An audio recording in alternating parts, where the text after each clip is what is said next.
Welcome back to the basement. I'm Steve Lewis. Welcome also to part 2 of our deep dive into Beach Boys' Party. Last time we got through 11 of the album's 12 tracks. That leaves us with the closer, a cover of the Regents' Barbara Ann, which had gone to number 13 for 2 weeks beginning June 12, 1961. Of course, everybody now knows why the back cover of the album doesn't specify the lead vocalists on this one. It's Brian along with Dean Torrance of Jan and Dean. According to Dean's 2016 memoir, Surf City, the Jan and Dean story, the Beach Boys had invited them to appear on the Party album, and their label had specifically warned them that they would cut off royalty payments to the duo if they did. On September 23, 1965, Jan and Dean were recording in Studio 3 of Western Recorders while the Beach Boys were holding their 5th and final session for the Party album in Studio 2. Dean recalls that while Jan was finishing vocals on a track that Dean didn't particularly care for, he took the opportunity to drop in on the Beach Boys session where he almost immediately agreed to sing on something. Several suggestions were made before Dean suggested Barbara Ann because, he says, he didn't have much time and it was an easy song to do that would have some fun doo-wops. 3 takes were recorded. On the first 2, he says, he sang backing with Mike, Carl, Dennis, and Bruce. On the final take, Brian invited Dean to share lead vocals with him. In Dean's recollection, he was only in the studio with them for about 10 to 12 minutes. According to Mark Lynette's notes in the 2015 Uncovered and Unplugged set, the recording took less than 30 minutes. On that set, we get 3 takes, the first 2 of which are breakdowns. Altogether, it gives us just 7 of those minutes. Jan and Dean had recorded their own version of Barbara Ann on August 22, 1961, which, according to Dean's book, they had wanted to release as a single, but their label told them it was way too primitive and could never be a hit again. Dean also remembers Barbara Ann as the oldest remake on their Golden Hits album, saying it was at least 4 years old at the time. As mentioned, the Regents single peaked on June 12, 1961, slightly more than 2 months before Jan and Dean recorded it, so actually it seems likely that the record company would have resisted putting it out as a single because the Regents had just had a hit with it. In any case, their version ended up as an album track on Jan and Dean's Golden Hits, released in 1962. By the time the Beach Boys recorded it, it was 4 years old.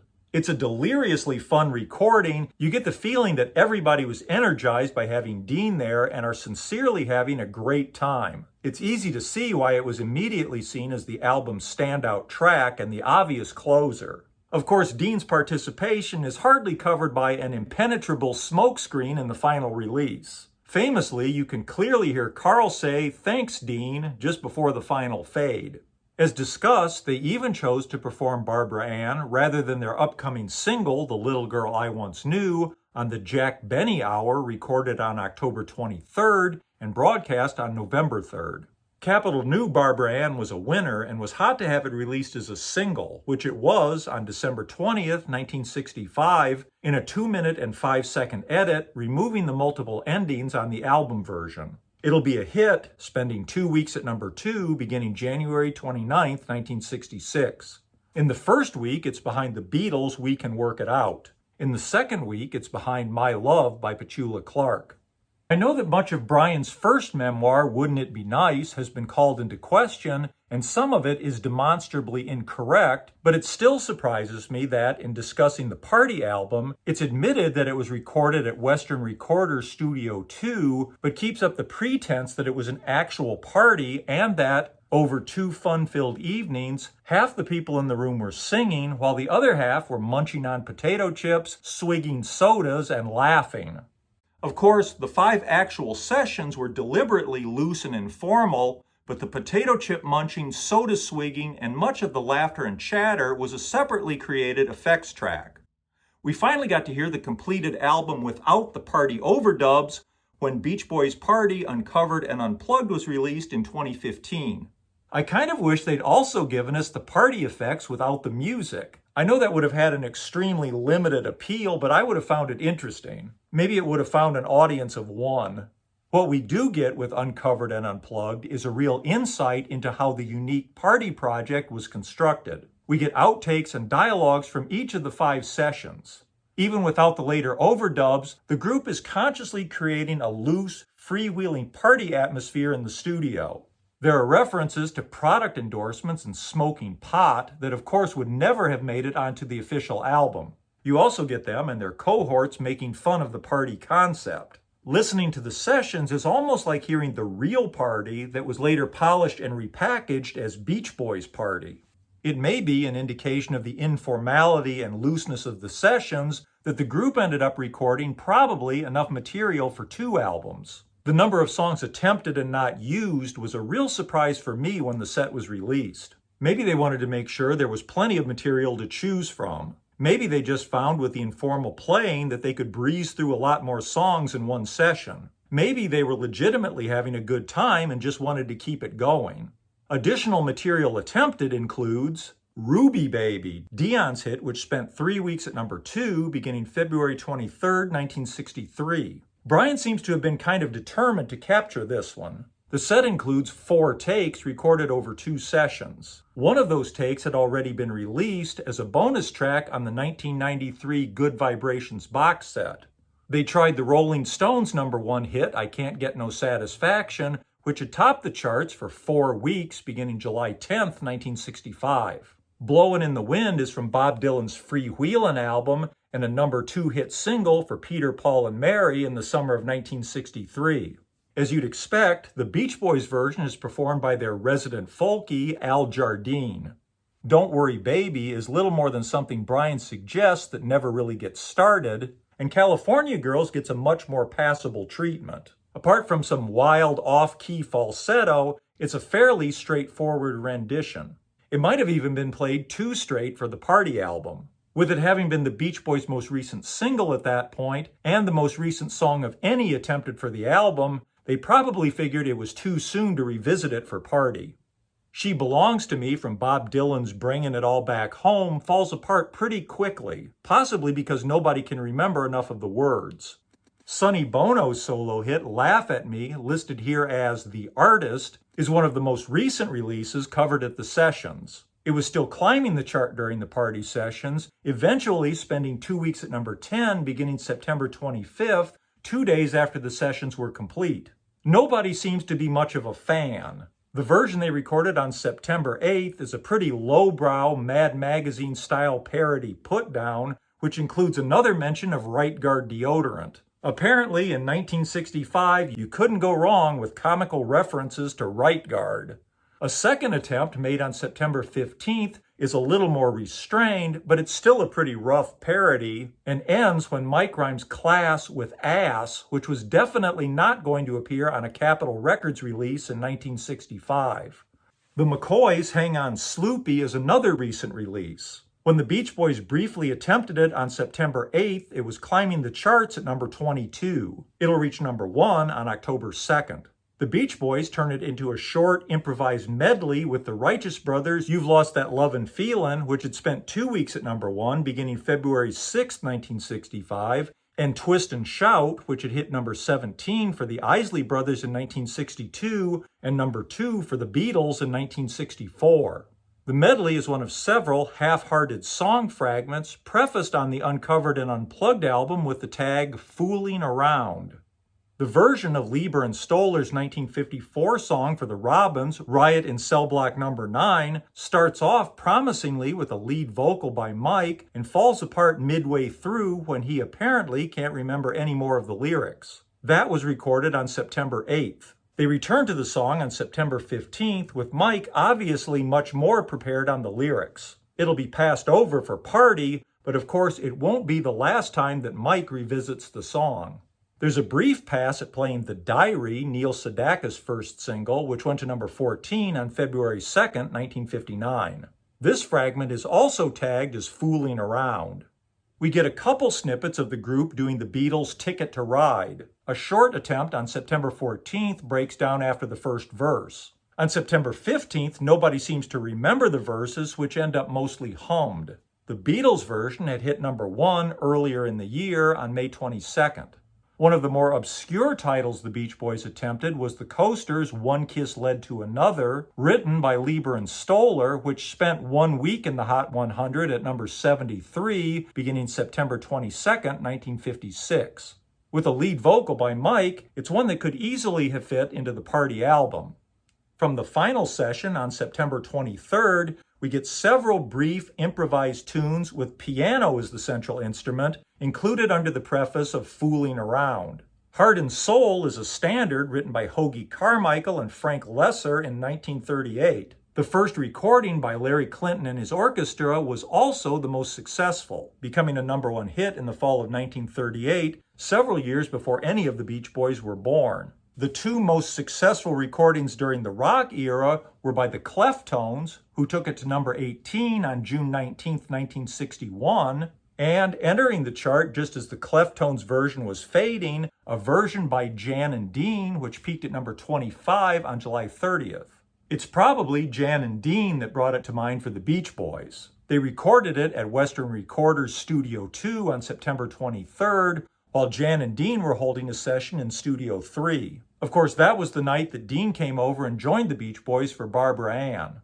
A little snippet of Heart and Soul did make it onto the party album between The Times They Are A-Changin' and Barbara Ann. Heart and Soul segues, or rather crashes, into a bit of the ending refrain from Little Richard's Long Tall Sally, which had gone to number 6 in 1956 and had been covered by the Beatles early in 1964. On Uncovered and Unplugged, that's followed by a piano-based fragment of the Ad-Libs Boy from New York City, which had gone to number 8 earlier in the year, and of course had already inspired the Beach Boys' own Girl from New York City on their most recent album, Summer Days and Summer Nights. Mike did the lead vocal on one more attempt at a Lieber and Stoller number, Smokey Joe's Cafe, at the September 23rd session. It's the third Mike-led take on a Lieber and Stoller number, none of which were completed for the album. A fourth Lieber and Stoller number, Ruby Baby, primarily sung by Brian, also failed to make the cut. Of course, just slightly less than 60 years later, Al Jardine will release a version of Smokey Joe's Cafe, rewritten as Rosarita Beach Cafe on the digital Islands in the Sun EP in 2025. Uncovered and Unplugged is one of my favorite Beach Boys archival releases. It was a real revelation at the time it was released, pulling back the curtain on the making of the party album, and because all the recordings are from those informal party sessions, it has a consistency and a level of detail that many similar releases lack. Like the party album itself, it's probably not something that you'll ever have on heavy rotation, but it does provide an enjoyable and enlightening look at a specific moment in Beach Boys history. The November 6, 1965 issue of Billboard magazine lists Beach Boys Party among new releases and carries a full-page ad for the album. There are also 2 small articles about Capitol's plans to market the album. They include a motion floor merchandiser containing 5 different albums from the Beach Boys catalog, full-color streamers for window displays, and full-scale radio and newspaper advertising. The most unique and interesting item is 1,000,000 bags of potato chips. It says the chips will come in nickel bags, each with a reproduction of the Beach Boys Party album cover on it, and will be packed in counter holders of 50 bags each. The second article reiterates most of the same information and compares the potato chip promotion to Capitol's earlier promotion for the Beatles' Help with customized Band-Aids. As discussed in the 1965 episodes, those Help promotional Band-Aids can still be found today. It seems pretty clear that Capitol couldn't have produced anything like the 1,000,000 bags of chips and 20,000 counter holders announced. By all accounts, there are 0 surviving examples of either one today. A photo of Brian standing behind a counter holder of the chips exists. The photo was taken at the famous Wallach's Music City at 1501 North Vine Street at the corner of Sunset and Vine, just down the hill from the Capitol Tower. In the photo, you can see both the party album and the Little Girl I Once Knew single. Most of the other records visible in the photo are classical, though I can spot a couple of hit albums, Dear Heart by Andy Williams, which had followed Beach Boys Today into the number 4 spot for 2 weeks beginning May 29th. And next to it, you can see the edge of the comedy album, Welcome to the LBJ Ranch, which will hit number 3 on December 25th. I tried to figure out the titles of the 2 albums above Andy Williams with no success. I can't make out the dates myself, but I understand the KFWB singles chart on the wall is for the week of November 1st, and the Billboard chart is for November 6th, the same issue that carried the announcement of the album's release and the articles about the potato chip promotion. The next KFWB chart would have been published on November 8th, the same day Party was released. The albums on the counter seem to have a store price sticker over the A and part of the C in Beach, so I'm guessing the photo was probably taken on Monday, November 8th, after the album went on sale, but before the new KFWB chart was posted.